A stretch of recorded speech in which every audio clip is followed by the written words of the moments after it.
Divorce کی بھی شرح بہت ہاربلی ہماری سوسائٹی میں انکریز کر رہی ہے، اور divorcees somehow they are hopeless, especially women, کیونکہ شاید ہمارے معاشرے میں ڈیورسی کے ساتھ شادی کرنے کا بھی کانسیپٹ نہیں ہے. مے بی شاید اب لوگوں کی سوچ چینج ہو رہی ہو. تو divorcee woman how can they uplift them self? یہ ایک تو یہ آیا آپ نے بتائی کہ اللہ پہ توکل کریں، but what else they can do? اس میں ڈیورسی خاتون کے بارے میں یہی کہوں گی کہ she needs to accept it as a part of life. بات یہ ہے کہ نہیں چلا تو نہیں چلا، صحیح، فوری طور پہ آپ کو تکلیف ہے جی، کہ فلاں نے غلطی کی یا میں نے وہ نہیں کیا جو مجھے کرنا چاہیے تھا. لیکن یہ دیکھیے کہ جو ہوا تو ہوا، گرینر پاسچرز کی طرف دیکھیے ذرا، ہو سکتا ہے اللہ تعالیٰ اس سے بھی بہتر کوئی دکھا دے. تو یہ ہے کہ لائف از لائف.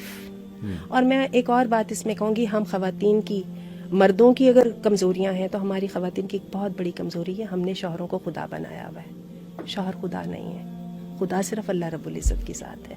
جب ہم اپنا توکل اور ٹرسٹ اس کی ذات سے ہٹا کے انسانوں پہ کر دیتے ہیں نا، پھر ہم جوتے ایسے کھاتے ہیں جو سارے دیکھ رہے ہیں.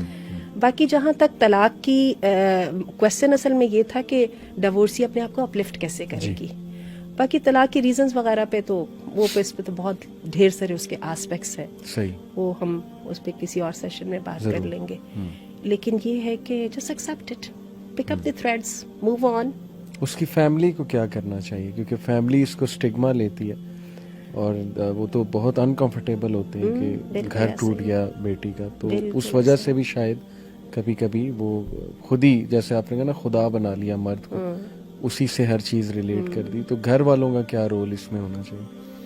گھر والوں کا رول میں بھی یہی بات ہے، بلکہ میں مدر کے بارے میں یہ کہوں گی کہ میری اپنی بیٹی کا میں نے ڈیورس دیکھی ہوئی ہے، اور مدر کا رول میں اپنے آپ کو اس وقت ایک ہی بات کہتی ہوتی تھی کہ وہ صرف مجھے دیکھ کے تو حوصلے میں ہے، اگر میں ٹوٹ گئی نا تو وہ مجھ سے پہلے ٹوٹ جائے گی. مجھے یاد ہے.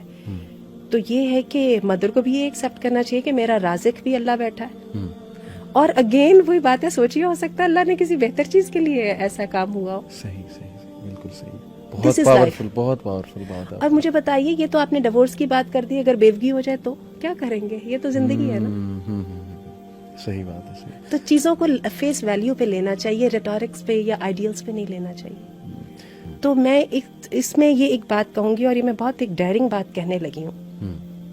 ہم مردوں اور عورتوں کو، خاص طور پہ پاکستانی سوسائٹی میں، یہاں پہ پنجاب کی سوسائٹی میں بیٹھنے والوں کو زیادہ یہ بات سمجھنے کی ضرورت ہے. جتنے زیادہ لوگ پریمیٹو ہیں ان کو اس بات کی پہلے ہی سمجھ ہے. قبائلی نظام میں یہ چیزیں آلریڈی موجود ہیں کہ ہمارے یہاں پر ریلیشن شپ کے پرابلمس کا علاج پولیگیمی ہے، تعدد ازدواج. یہ میں نے بہت بڑی بات کی ہے. بالکل، اگر آپ مجھے انڈیویجولی پوچھیں گے میں بھی نہیں یہ برداشت کر سکتی. ٹھیک ہے، ایک تو وہی منافقت، وہ ایمان کی کمزوری ہے. دوسری بات ہے میری سوسائٹی مجھے اس کے بدلے میں وہ دے نہیں رہی ہے جو کہ اس کے بدلے میں پرکس وہ مجھے ملنی چاہیے. اس لیے میں اس کے لیے تیار نہیں ہوں، نہ اپنی بیٹیوں کے لیے یہ چاہتی ہوں. لیکن کیا میری عقل بھی نہیں کام کر رہی؟ میری ریزن بتا رہی ہے. اور اس کو میں بالکل میتھس کے اوپر سالو کر کے آپ کو بتاؤں گی. اگر آپ مردوں کو زیادہ آپشن دیتے ہیں، آٹومیٹیکلی عورتوں کے لیے آپشن زیادہ آ جاتے ہیں. سمجھیے اس بات کو. ٹھیک ہے، مردوں کے آپشن 4 گنا زیادہ ہو جائیں گے، عورتوں کے بھی تو بڑھ جائیں گے نا. بالکل. اور یہ آپ دیکھ لیجئے قبائلی نظام میں ہم دیکھتے ہیں وہاں پہ منٹ نہیں لگتا اگلی شادی ہونے میں. بالکل، حق مہر بڑے بڑے آتے ہیں. صحیح. اور یہ بچے سب لوگ مل کے اپنے مسائل حل کر لیتے ہیں، کوئی مسئلہ نہیں ہوتا.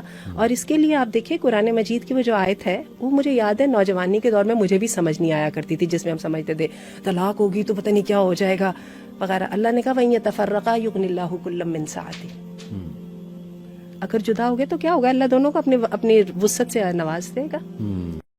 دین کی بات پھیلانا صدقہ جاریہ ہے. ثواب کی نیت سے ویڈیو کو شیئر ضرور کیجیے. جزاک اللہ.